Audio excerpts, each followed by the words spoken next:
Então estamos começando mais uma gravação para um curso de apologética avançada, onde nós vamos dar continuidade ao nosso tema que foi abordado a respeito de como identificar uma seita, tá?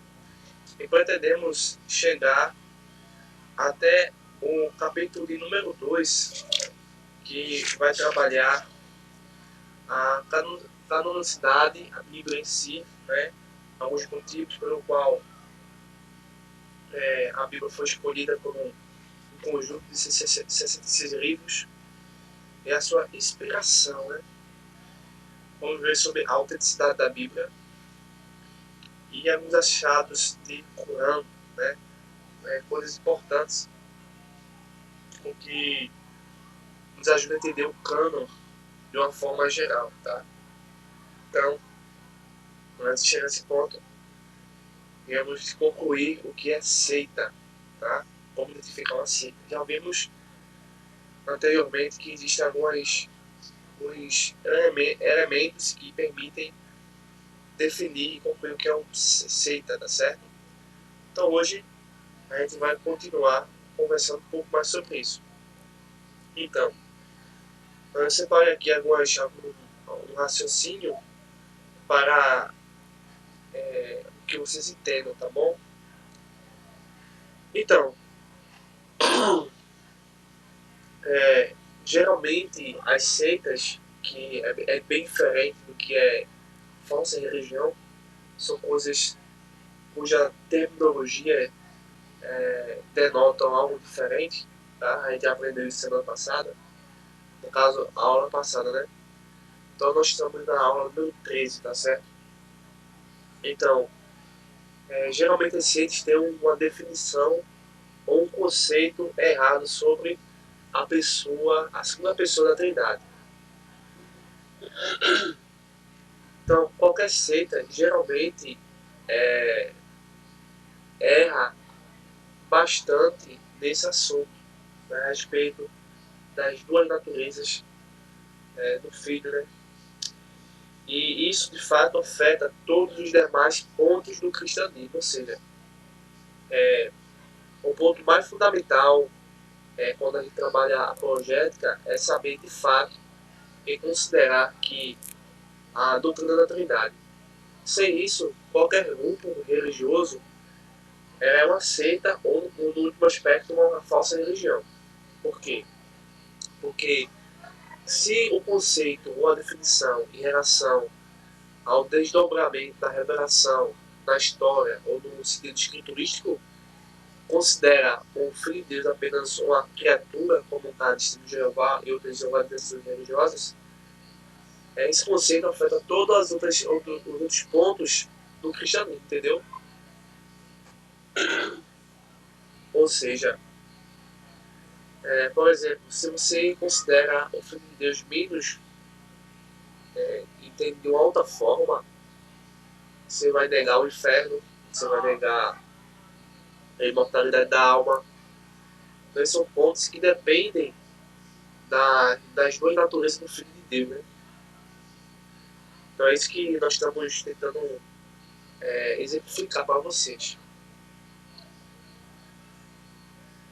Então a gente precisa, né, sobre esse tema, ter a constante vigilância, pois os ataques ocorrem tanto internos quanto externos contra essa doutrina, certo? Mas sabemos que as seitas abrangem diversas outras doutrinas, elas atacam outras doutrinas.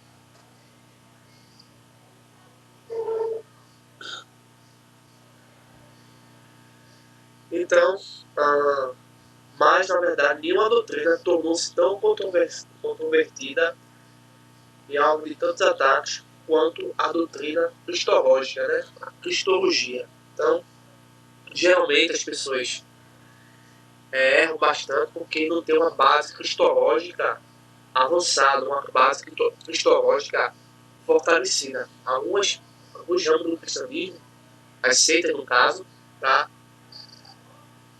consideram o Filho de Deus um anjo, né, uma criatura e alguns dizem ser o Arcanjo Miguel. Então fica uma cristologia apóstata. Então não é isso que a gente imagina ser a verdade, ou é a própria verdade. Então não é essa visão que a gente considera a verdadeira e autêntica. Então, todos e qualquer líder religioso ensina e defende uma cristologia estranha e dúbia, fora do noticiamento. E sendo esse contexto, tá, para enganar as pessoas, você deve se afastar disso rapidamente. Você vê que o próprio apóstolo Pedro afirma que negar o Kyrios, o Senhor, que os resgatou, tá? Se alguém nega isso, ele incorre em um tipo de heresia de perdição. Por exemplo, o ateísmo. Né? O ateísmo vai negar. E no outro aspecto, as pessoas que negam a natureza divina e humana de Cristo também negam o Filho de Deus. Então você vê isso em 2 João, verso número 7. Isso significa que conhecer um Jesus estranho, no caso aqui é a ideia de diferente, ao Novo Testamento, mencionando em 2 Coríntios capítulo 11, versículo 4, leva o homem a adorar um Deus errado e o fim é terminar também no céu errado. Nesse caso aqui é o próprio inferno. Porque precisamos, de fato, acreditar e conhecer e verificar por nós mesmos que a Trindade era bíblica, histórica e teológica. Bem,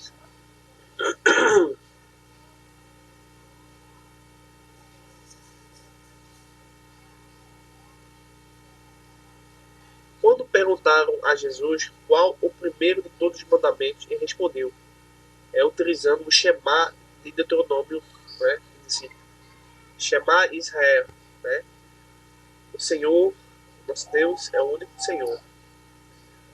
Mas por o Senhor teu Deus de todo o coração, de toda a tua alma, e de todo o teu entendimento, e de todas as tuas forças. Essa resposta mostra que a doutrina de Deus é uma questão de vida ou morte, é uma questão principal, fundamental, essencial, tá certo? E não uma crença alternativa que você pode ter dúvidas continuamente ou simplesmente deixar de acreditar nisso. Então, de fato, é essencial para o verdadeiro cristão acreditar na Trindade. Se ele não acredita, então, automaticamente está incorrendo em heresia de perdição. As testemunhas de Jeová, dando exemplo, afirma que Jesus é um Deus menor, né? Um Deus com D minúsculo. Então, eles já criam uma cristologia politeísta, né? Que o que é politeísmo? É a crença em multideuses, né? Em vários deuses. É como a mitologia grega, né? Tinha o seu panteão de deuses. Então, do mesmo modo, as testemunhas de Jeová fazem isso. Da mesma forma, o catolicismo muito mais. Se incorporam alguns elementos, né, que representam muito forte a própria mitologia. Então, esse Jesus, em segunda categoria, e eles imaginam também que o Espírito Santo não é uma pessoa, isso é uma força. Né? Obviamente, eles criam um argumento, mas esse argumento não tem validade, né? Não tem sentido lógico, muito menos dentro de uma exegese e dentro de uma hermenêutica sadia. Inclusive, eles vão até contra a onisciência de Deus Pai, que eles chamam de Jeová. Inclusive, no canal, eu tenho um vídeo que fala quase 1 hora demonstrando que a expressão Jeová não é a melhor expressão, tá? Não é o verdadeiro nome de Deus, o Pai. Então, eles utilizam esse nome por causa de algumas traduções do passado. E elas forçam isso. Né? Eu explico em detalhes essa questão. Eles, inclusive, são tão fanáticos a ponto de imaginarem que o nome Jeová aparece no Novo Testamento em alguns manuscritos, né? Fica difícil de compreender essas pessoas porque elas tentam distorcer a história. Do mesmo modo, as pessoas que acreditam que o Mateus escreveu em hebraico, não existia um pergaminho em hebraico. E se existisse, não daria margem para o movimento que é considerado também seita, movimento messiânico judaico, entendeu?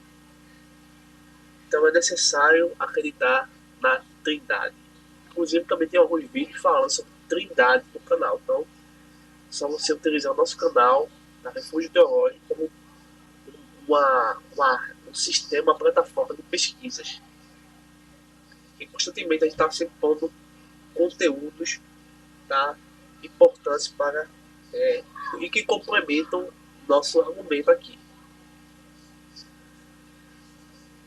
Outra seita que está muito em alta atualmente, principalmente no Brasil, porque o Brasil é um país, desde sua formação, lá na sua período colonial, tá?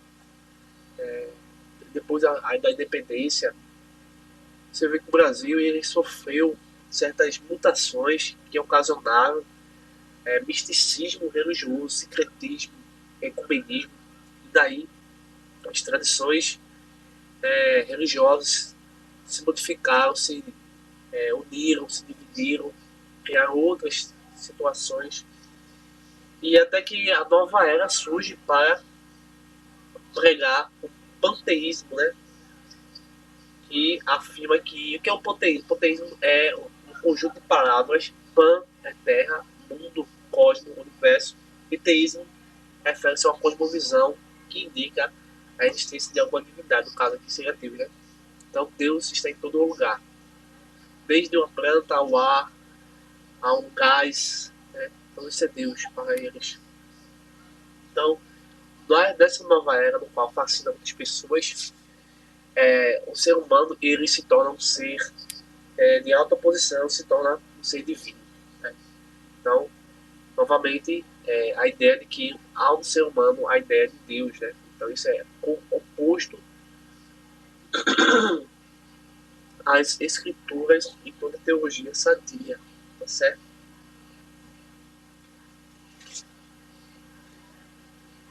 Então, na verdade, todas as seitas orientais que são budistas, tá, recusam a doutrina bíblica da Trindade. Então, basicamente, muitas pessoas aceitam a existência de Deus, mas elas geralmente recusam esse conceito sobre Trindade, tá? Principalmente as seitas orientais. Então, você está lidando com um conjunto de forças que se opõem à revelação das Escrituras. Por exemplo, a ciência cristã também vai se opor bastante a isso. E o reverendo Mon nega a ressurreição de Jesus, tá? Para negar isso, e afirma que sua morte foi um equívoco, um erro, uma espécie de pecado, tá? Não era para acontecer. Então veja que as religiões elas realmente se opõem à revelação da Trindade. Veja e observe esse detalhe. Então, percebemos que a ideia de que todos os caminhos conduzem a Deus é uma ideia equivocada. Todos esses conceitos cristológicos contrariam o ensino bíblico e estão no contexto petrino de negarão ao Senhor que os resgatou. E o fim deles é a perdição. Então, aqui a gente percebe bem nitidamente que todas as religiões, todas as seitas, têm um conceito, né? Mesmo que elas não utilizem a nomenclatura Jesus ou Cristo, elas entendem de uma forma oposta a revelação. E isso condena a sua manifestação, né? Então, uma organização, por exemplo, o budismo, vai dizer algo sobre Cristo, e essa afirmação não tem respaldo. Se tiver respaldo, muitas vezes é uma distorção, é um erro hermenêutico.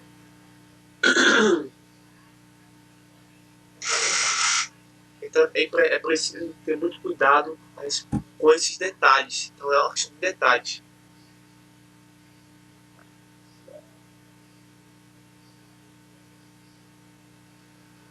Bem, indo mais adiante, a gente vai perceber o seguinte: as seitas rejeitam a autoridade e a inspiração das escrituras. É muito comum grupos se formarem com base na negação da Trindade e depois negando a autoridade e a inspiração das escrituras. Inclusive, eu tenho 2 vídeos aqui trabalhando um tema sobre teologia liberal, se não me engano, falando sobre alguns acontecimentos que um determinado líder espiritual disse que a Bíblia deveria ser atualizada.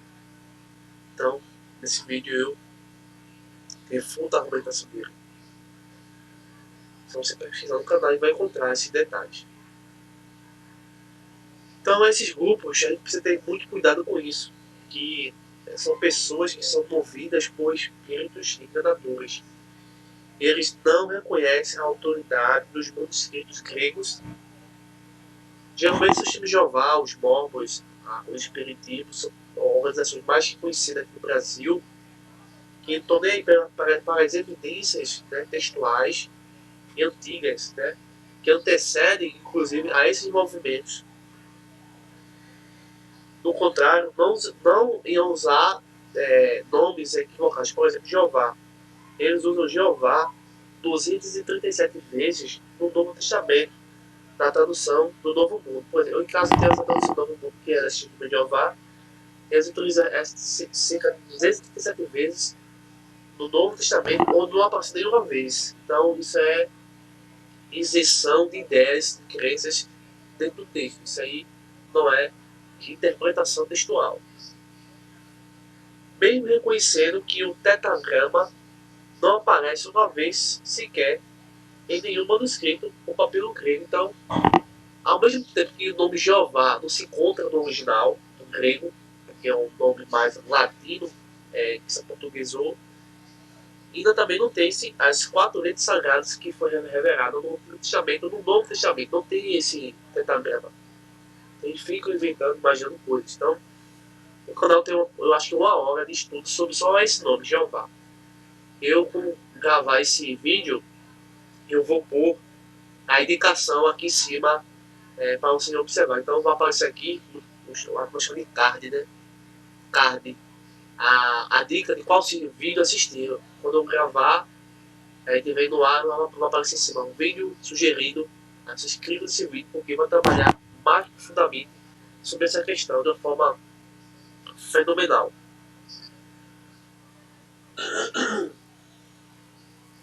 Então, você já observa que são passos que condenam esse tipo de espiritualidade e que os torna apóstata. Geralmente, todas as seitas, elas acreditam no fundador da seita e no que o fundador ensina. Elas não acreditam em manuais de interpretação, melhor dizendo, elas não acreditam em dicionários, em léxicos, em livros históricos, em documentos da igreja. Elas não acreditam em fatos, evidências, arqueologia. Então elas preferem acreditar em uma espécie de ser humano de alta, entre aspas, né, de alta patente, que eles consideram perfeito, e devoltam toda a sua consciência e fonte de conhecimento a esse indivíduo. Quando, na verdade, nós buscamos nos meios naturais, na existência, na realidade, dos objetos decorrentes dos acontecimentos históricos, ou do nosso conhecimento, entendeu? A gente não utiliza homens, a gente vai na fonte. Então, essa é a grande diferença que a gente tem a dizer a vocês. Já esses grupos cegamente procuram as literaturas de sua organização para buscar o seu conhecimento. E detalhe, infelizmente diferente de muitos irmãos, esses grupos são muito mais preparados tá? Para conquistar pessoas para esses grupos anticristãos do que deveria acontecer com os evangélicos, que está muito mais preparado. Então, a igreja deveria se acordar para isso e se despertar, certo? Então, em essência, mostramos que a sociedade é uma sociedade inteiramente religiosa, que os membros aceitam como seus princípios de crença a Santa Bíblia, conforme explicada por Charles Taze Russell. Então aqui está falando que são as testemunhas de Jeová. As testemunhas de Jeová, por exemplo, dentro da concepção de seita, elas só vão admitir o que a Bíblia é ou não a palavra de Deus se Charles Taze Russell disser alguma coisa. Se ele não disser, elas não acreditam. Então eles já colocaram isso no seu consciente através de uma lavagem cerebral, medo, pânico que a religião cria, a falsa religião cria, e a malignidade que reina nesses ambientes é tão grande que as pessoas não conseguem ir ao texto, tá? Como acontecia na Igreja Católica no período antecedente do século XVI. A Igreja Católica não queria que o povo conhecesse a verdade, não queria que o povo conhecesse a espiritualidade, não queria de jeito nenhum. É tanto que teve que acontecer a reforma, os questionamentos surgiram, e aí o povo teve acesso graças aos reformadores. Não foi uma igreja apóstata. Nem moda é o que acontece aqui nessa igreja, não é igreja em si seita, né? Esse não tem nada a ver com a igreja também. Então a Bíblia só é aceita com explicações do fundador do movimento de Jeová. Então, já que Charles Taze Russell morreu, aí ficou um grupo de homens que interpretam, né, erradamente, obviamente, chamado corpo governante. Hoje o corpo governante representa o que era Charles Taze Russell no passado.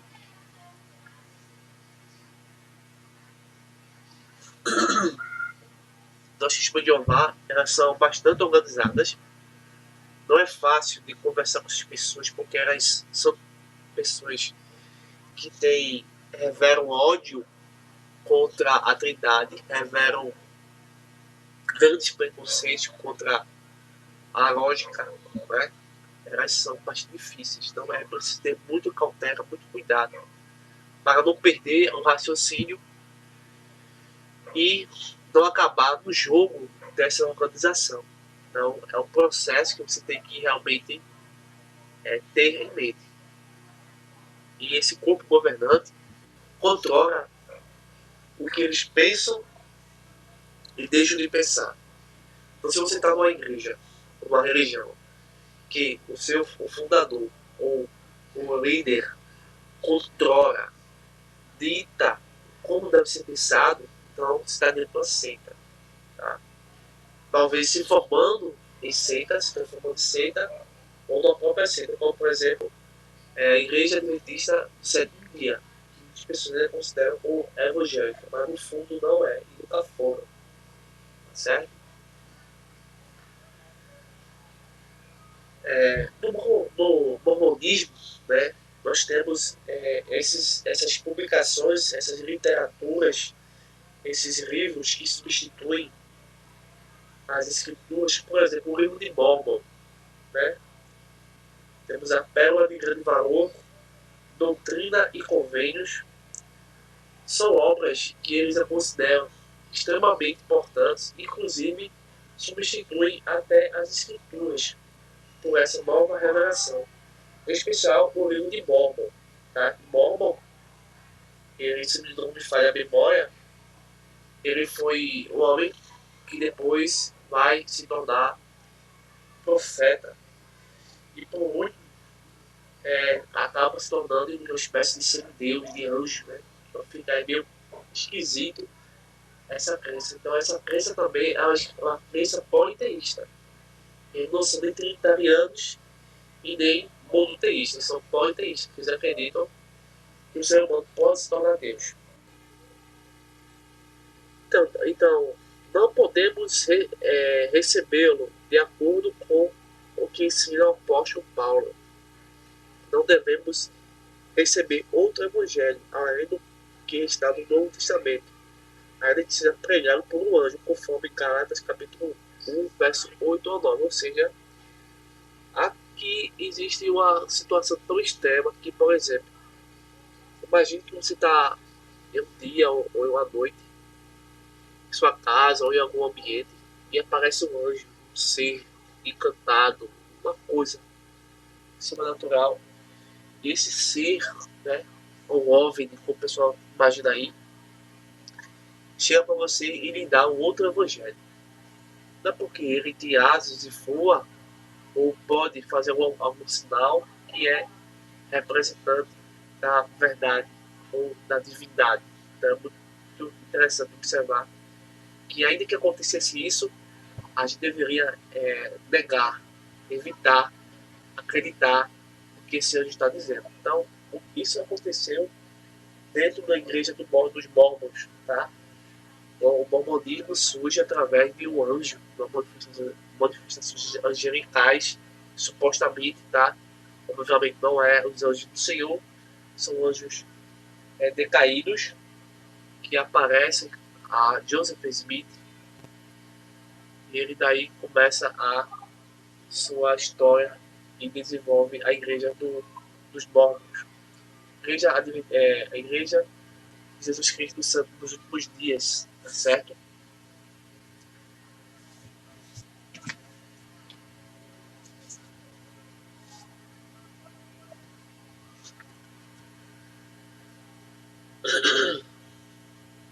Então, além de apresentar modelo falso de Cristo, apresenta também modelo falso de salvação, defende o exclusivismo, isto é, monopolizam a salvação.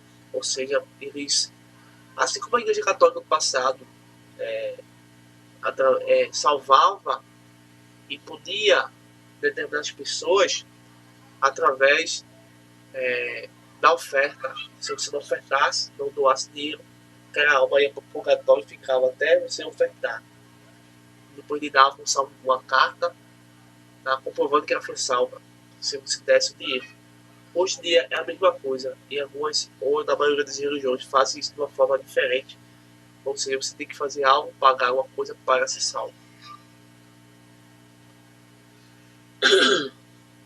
Mas, contrariando essas religiões, a Bíblia afirma categoricamente que o único e verdadeiro e autêntico caminho para a salvação é a pessoa de Jesus Cristo. Por quê? Porque somente Ele, que é 100% Deus, sempre foi, sempre vai ser, sempre é, e 100% homem, tá? Que Ele assume a natureza humana, tá certo?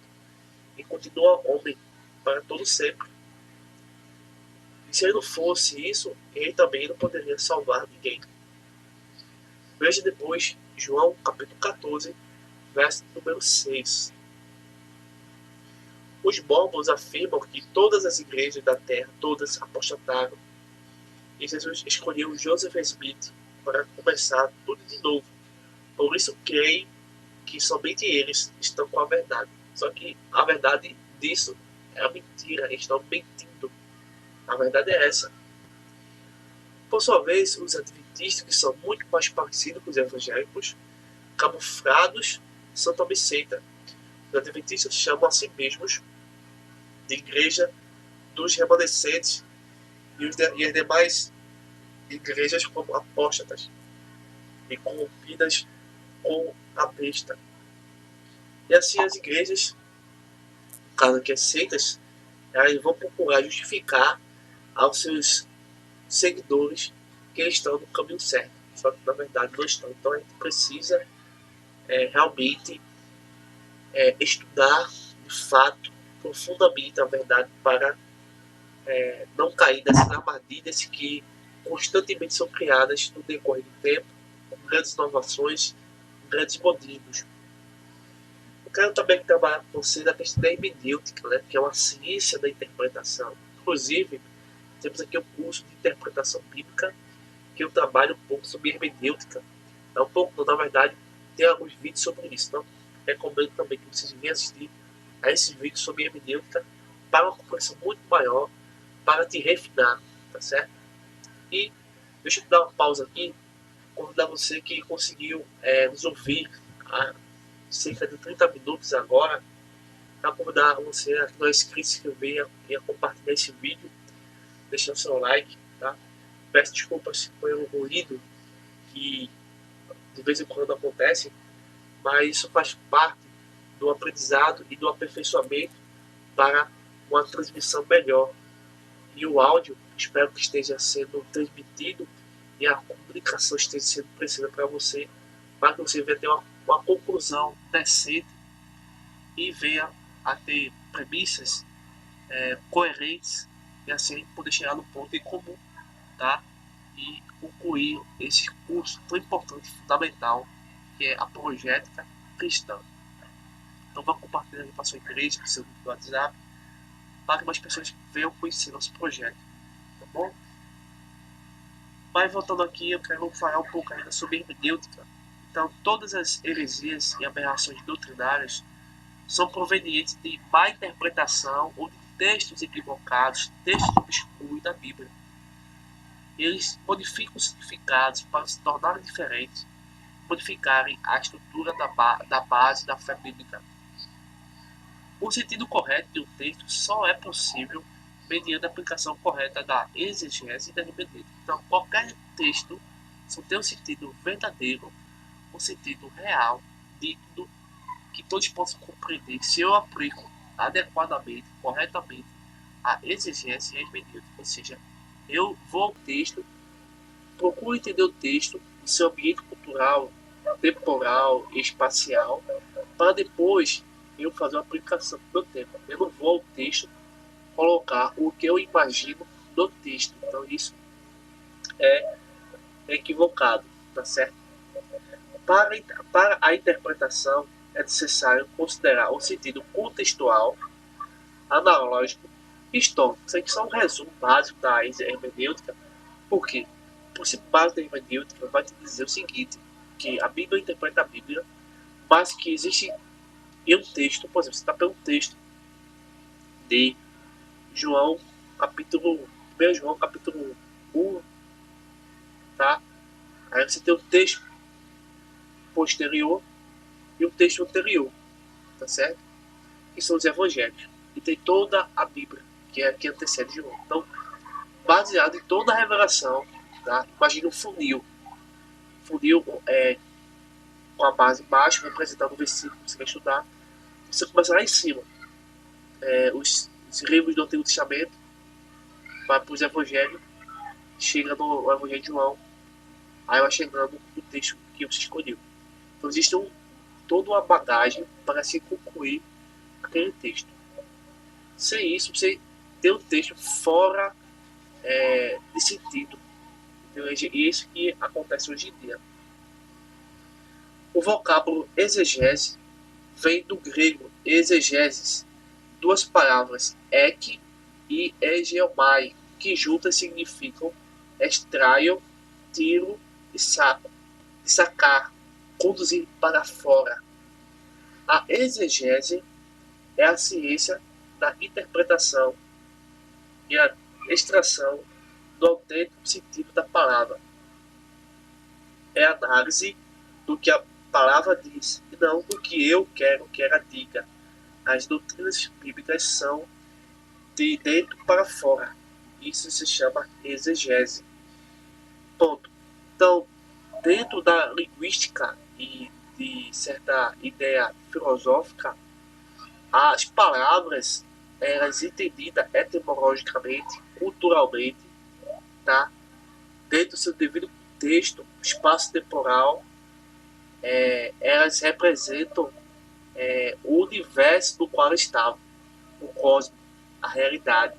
Se essas palavras começam a serem vistas pelo leitor, e o leitor modifica a definição, obviamente a verdade é distorcida, porque o leitor está sendo tendencioso e distorcendo e ao mesmo tempo querendo reescrever o sentido de um texto ou de uma passagem completa para lhe favorecer.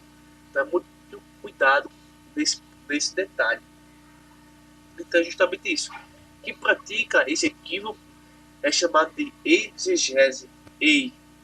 Você põe no texto. E exegese, você extrai do texto a informação. A preposição ex significa de dentro para fora. E a preposição ex, tá, significa para dentro, para ou em. A palavra exegese consta dos dicionários gregos.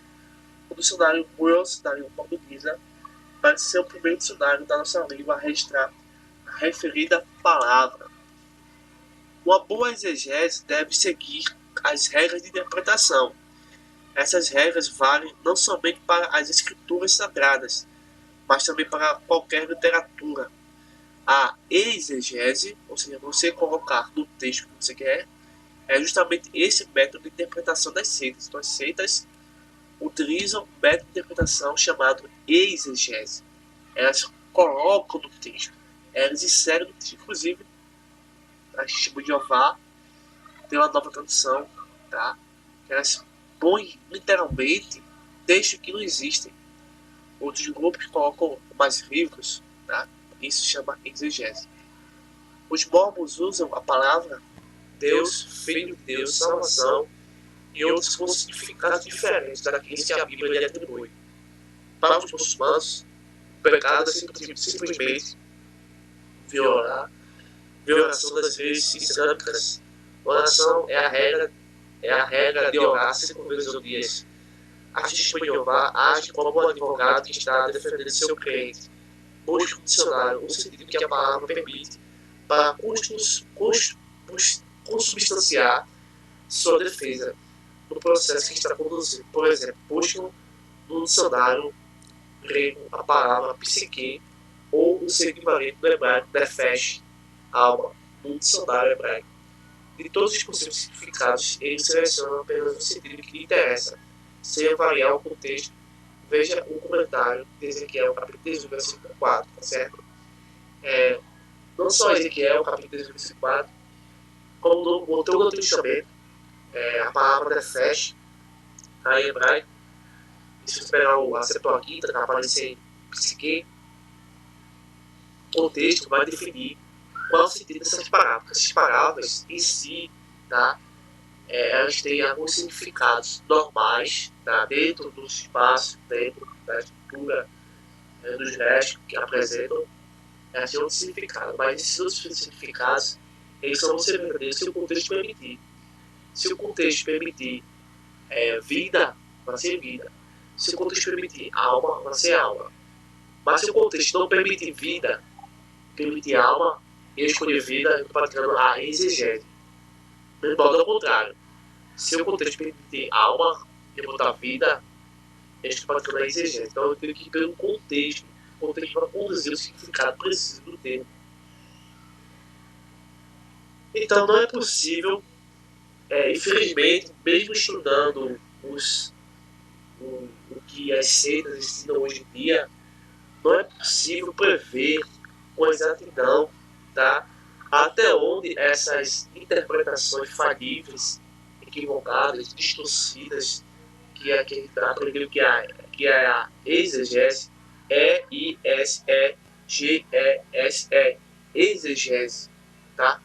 Essa exegese que é porra do texto ou em algum fato, mesmo que um grupo esteja debatendo texto, esteja debatendo ou conversando, é melhor, porque ao entrar no debate, elas não respeitam as regras de interpretação, entendeu? Elas não vão dar um braço a torcer. Então, é melhor dizer assim, vamos conversar. Então, você saber o assunto. São vários assuntos. Se você quiser falar sobre escatologia, domine o assunto de escatologia bem, para depois entrar nesse assunto e considerar. Mas vamos supor, o grupo aceita que você esteja conversando. Aí vão conversar com você sobre artefatos arqueológicos. Aí eles têm uma posição e você tem outra. Então é preciso você conhecer esse artefato anteriormente, baseado em fontes principais, fontes originais, fontes confiáveis, entendeu? As fontes que eles têm não são do mundo acadêmico, não são de pesquisas originais, são, por exemplo, do corpo governante, são de Allan Kardec, são de Joseph Smith. Então, esses homens, eles não tiveram uma vida de estudo, não tiveram uma vida, de fato, autêntica, muito menos cristã. Então, o filtro, após uma visão dele, está deturpada. Então, a gente precisa ter esse discernimento para conduzir o pensamento, não se perder, porque na conversa com essas pessoas, eles vão ter uma comunicação que vai me conduzir a se perder. Entendeu? O objetivo dele é perder a sua ideia na conversa. Então você tem que realmente se preparar bem para poder ter capacidade, depois de experiência, de comunicar-se. Porque senão o jogo vai estar perdido antes de começar. Fala de jogo é o seguinte: uma partida de futebol existem regras, entendeu? E tem o juiz. Se as pessoas de repente modificar a regra do jogo, aquele jogo é cancelado, entendeu? Então a gente tem que jogar conforme as regras do jogo, conforme a interpretação, conforme a exigência, conforme a hermenêutica, entendeu? Sem exigência, sem hermenêutica, esse jogo é tendencioso. É tipo assim, vamos jogar, vamos. Aí você entra em campo, aí o juiz que é a favor daquele time diz que você não vai jogar com 11 jogadores. Você vai jogar com 5 jogadores e outro time vai jogar com 11. E aí? Você vai perder. Porque eles já começam te dando desvantagem numérica, te dando desvantagem argumentativa, te levando para um campo no qual eles criam, imaginam, refazem, a todo instante, a toda hora, a todo segundo, o momento que eles querem me conduzir. Entendeu? É que nem um cubo mágico. Gira para um lado, gira para o outro, gira para um lado, gira para o outro. Mas não são precisos, não conseguem montar o cubo, não conseguem montar a estrutura da realidade. É isso que eles fazem. Então, se você não tem essa percepção de jamais desse jogo, porque você vai ser, obviamente, uma vítima fácil e simples de ser conduzida ao erro. Então, a apologética, ela te dá essa visão. Ela te dá essa visão. Estou conversando e sei como ele vai conduzir isso, porque eu estudei a bactéria. O apologista, deixa eu dar outro exemplo, vou te dar sempre exemplo. O apologista é como um médico, um cientista que estuda uma bactéria, um vírus, um organismo que prejudica o corpo humano. Ele não entra em contato direto com a bactéria porque ele vai se contaminar, certo? Mas ele precisa estudar a bactéria, por que ela causa essa doença, por que ela surgiu, qual é o nome dessa bactéria, o que ela causa, né, e como combater. Depois que ele conseguir a vacina, conseguir o antídoto, conseguir o remédio para isso, extermine seres unicelulares, né, esses organismos unicelulares, esses seres microscópicos, ele vai bater de frente com essas bactérias. Ele deu um antídoto, e se a bactéria vir para cima dele, ele está totalmente imunizado, ele está apto a vencer a bactéria, o vírus, o fungo, ou o que for, todo exemplo para você entender. Do mesmo modo, é simples. Se você não tiver um antídoto em sua mente, em sua espiritualidade, você vai ser infectado, você vai pegar uma lepra e já vai sair de você. Então, muito cuidado. O negócio não é fácil, não é simples, é um negócio perigoso. Porque a gente está mexendo com as trevas, entendeu? Com as trevas realmente. Não é brincadeira. Muitos saem por aí evangelizando, não sabem o perigo que eles estão passando. Não sabem, nem imaginam o que estão passando. Porque o diabo sabe argumentar muito bem. Tem aquele grupo de 10 evangélicos 2 ou 3 evangelistas experientes no campo, bastante tempo, não começou agora, ou faz algum tempo, sempre tem um novato para a evangelização. Aí aquele novato ali é que vai ser a vítima, ele que vai pegar na bomba, ele que vai se infectar, entendeu? Ele vai ser a ovelha mais fácil de pegar. Talvez naquele momento que ele pare para ouvir a evangelização ou não, mas depois a mente vai estar catejando. Ah, a igreja evangelizou uma pessoa que era ateu. E o ateu fez umas perguntas que o professor não sabia. Será que o ateu está certo? Olha aí. Aí daí surge a dúvida. Da dúvida surge a heresia. Então, muito cuidado. Então, o curso da apologética te ajuda a entender esses assuntos de uma forma prática, de uma forma teórica, de uma forma explicativa. Bem, eu vou ficar por aqui e vou deixar para o próximo vídeo o capítulo 2 da obra do professor Ezequiel Soares, Manual de Apologética Cristã, defendendo os fundamentos da autêntica fé bíblica. Que esse manual é o nosso livro básico, tá? Não só isso, mas outros. Na verdade, ele trata de um curso de apologética. Então, quem já tem esse livro já está com o curso de apologética em mãos. Tá? Aí você está fazendo o quê? Não está repetindo, não está copiando.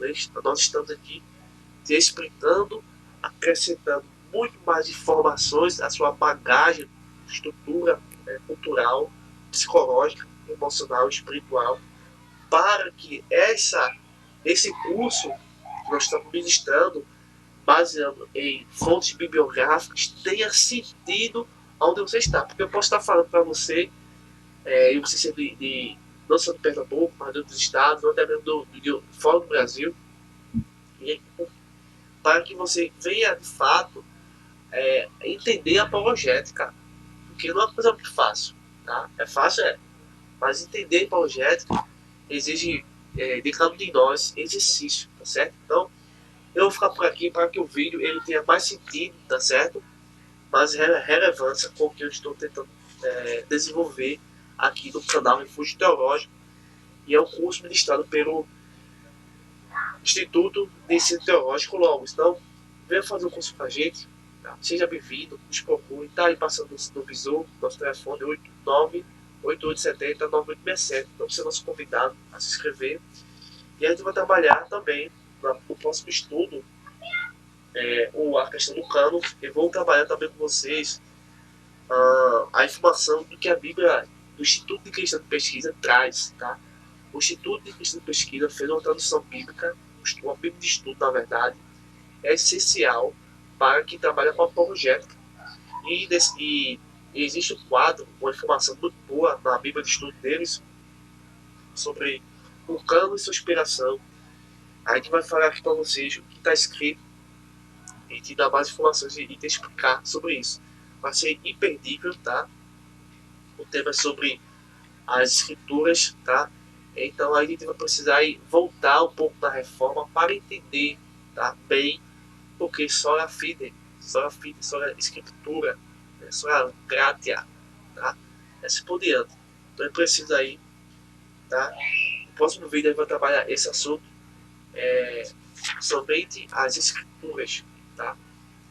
Então, convido você a se inscrever no canal, a compartilhar e a deixar seu like, tá certo? E se tiver alguma dúvida a respeito desse conteúdo, vocês deixam descrito, que a gente tenta aí te responder de uma forma didática e pedagógica, tá bom? Até o próximo vídeo, se assim o Eterno nos permitir.